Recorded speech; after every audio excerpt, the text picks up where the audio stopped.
In both 2007 and 1991, house prices fell around 20%. Will we see something similar this year? The really interesting question is whether house prices will return to post-war levels of affordability, like after the crashes of 1990 and to a lesser extent 2008. If house prices were to fall quickly to 3 times earnings, it would require a 50% fall in house prices. If house prices fell to 5 times earnings, like 2009, it would require a 23% fall in house prices. Now, firstly, what actually is happening to house prices at the moment? The ONS show house price inflation of 6%, but the Nationwide show that annual house price inflation is minus 3.1%, the biggest annual fall since 2009. And if we took inflation into account, real house prices have fallen 11% in the past 12 months. All the different house price index, Zoopla, Halifax, Rightmove, are giving different inflation rates. It's hard to predict the housing market when the current situation itself is murky. Later in the video, I'll explain all the different house price stats and why they may be different. But first of all, going back to the early 90s, after the 1991 crash, we can see that house price to income ratios did fall back to around 3 times income, a common ratio for the post-war period. And you could say that this is the golden ratio of house prices to income, because it means that the average person on an average salary can afford to buy a house. It's the great British dream: own a house. Not too much to ask for, or is it? If house prices did fall to this post-war level of affordability, we would be looking at a pretty major crash in prices. But as much as I would like houses to become more affordable for everyone, I can't see this happening for 4 reasons. Firstly, in the post-war period, it was more common for a household to have one major earner. Currently, if you earn £35,000 a year, the average salary, then the most you could borrow from a lender is £100,000. But a couple with a total of £70,000, then the amount you can borrow rises to £200,000, just enough to buy a house in some of the cheaper parts of the country. But the rise in dual income households has changed the housing affordability criteria. And it's bad news for the increasing number of single people.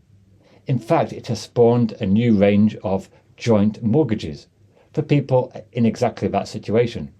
But the key thing is that we can't compare now to the 60s and 70s, because long-term affordability has been pushed up by the fact that more households now have multiple earners, and this is driven by a significant rise in the number of working mothers. Secondly, despite the recent significant rise in interest rates, I would still expect in the long term interest rates to be lower than the average of the post-war period. The past 40-50 years, long-term interest rates have been declining. In fact, they've actually been consistently declining since the 14th century. With an ageing population and slower economic growth, we're unlikely to see a return to post-war average interest rates of 7 to 10%. In Japan, one of the first countries to see an ageing population, interest rates have been stuck close to zero for many decades, and this could be Europe's future soon.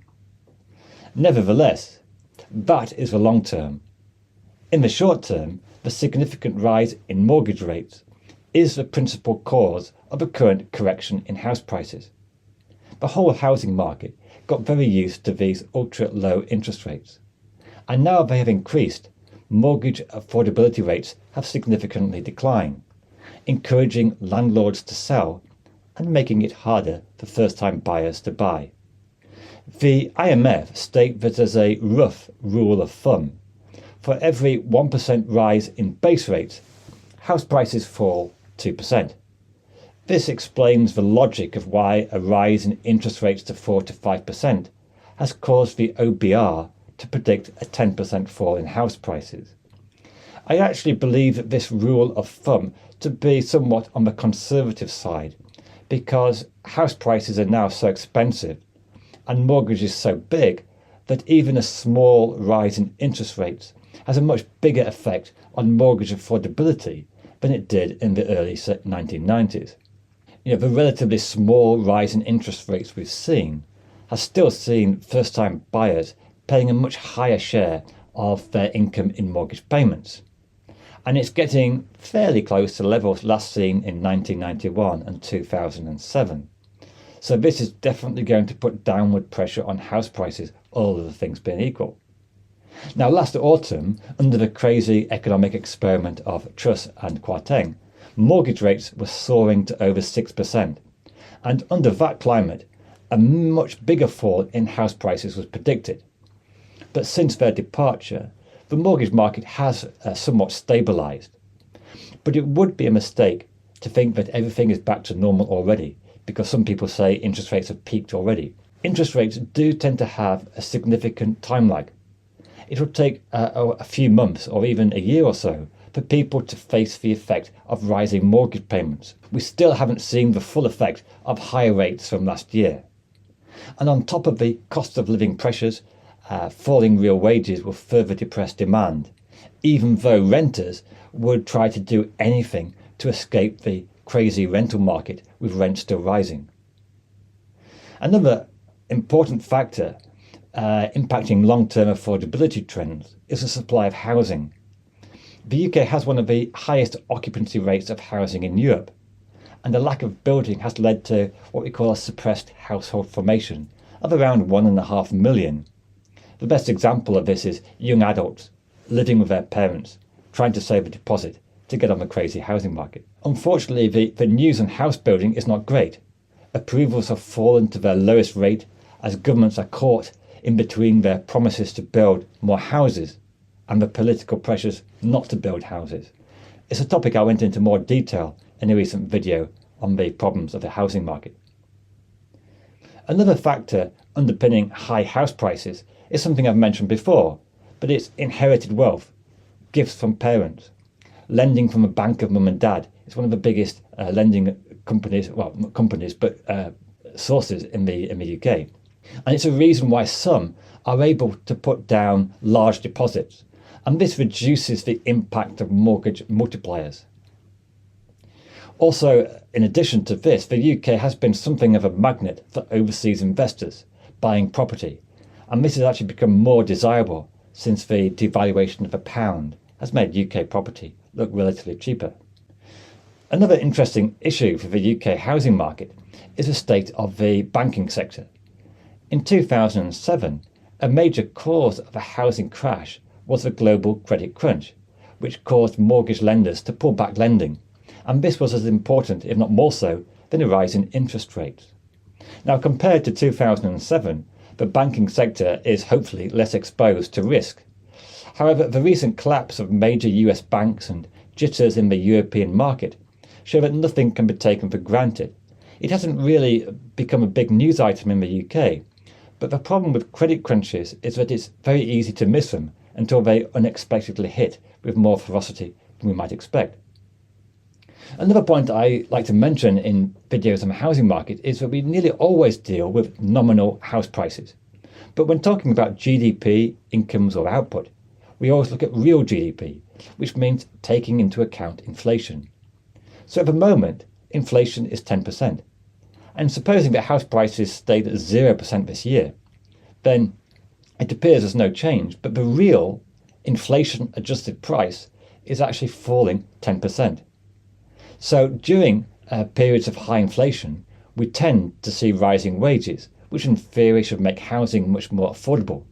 Although, of course, this is somewhat complicated by the fact that wages are not actually keeping up with inflation at the moment. But given the pressures facing the housing market, we could easily see a fall in real house prices of 20 to 25%. But the headline nominal figure, the figure that we see, may be much less noticeable, around, say, 10%. For example, if you go back to 1974 to 75, interest rates rose over 15%, and combined with a deep recession, it was a classic ingredient for a house price crash. But actually, house prices continued to rise slowly. But if we do take into account inflation of the 1970s, real house prices fell 25%. You could say it was a kind of the house price crash that wasn't noticed. And personally, I do believe that real house prices are a better guide to the state of the housing market. But when it comes to housing, obviously the nominal price is the easy thing to see. Now, at the start of the video, I said, why are there so many different and conflicting data on the housing market? Well, for example, the Halifax and the Nationwide, they produce house price data based on their mortgage lending. Therefore, their data does tend to reflect changes in the housing market fairly recently. The ONS House Price Index, which is relatively new, uses a different method. It uses a land registry details at the registration of sale, and the result is that it has a time delay compared to mortgage indexes. Rightmove uses the asking price used at the time the property is put on the website, and this does ignore discounts to the asking price and may reflect sentiment a few months in the past of what prices were worth. For example, Zoopla state that the average discount on prices is now running at 4.5% on the asking price, which is the highest for several years. And this suggests a buyer's market and perhaps downward pressure in the future. Also, a final point, spring is traditionally the busiest time for buying house, and seasonally adjusted prices may be slightly weaker than current figures suggest. What about the difference between the Nationwide and Halifax? Because at the moment it's a fairly big gap. Well, often there's just, like you could say, monthly noise. Usually they move close together, but when a market changes, maybe they're more likely to be out of step. Traditionally, Nationwide is more weighted to the south and Halifax to the north.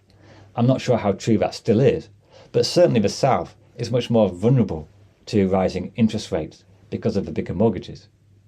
My favourite housing price index is the Nationwide, simply because the data is so accessible, comprehensive, and goes all the way back to 1955. They also produce figures for real house prices and house price to income ratios, which are really useful. So to answer the question, will house price correction be worse than 91 and 2007? Well, I tend to think that it will be less steep than in 91 and 2008.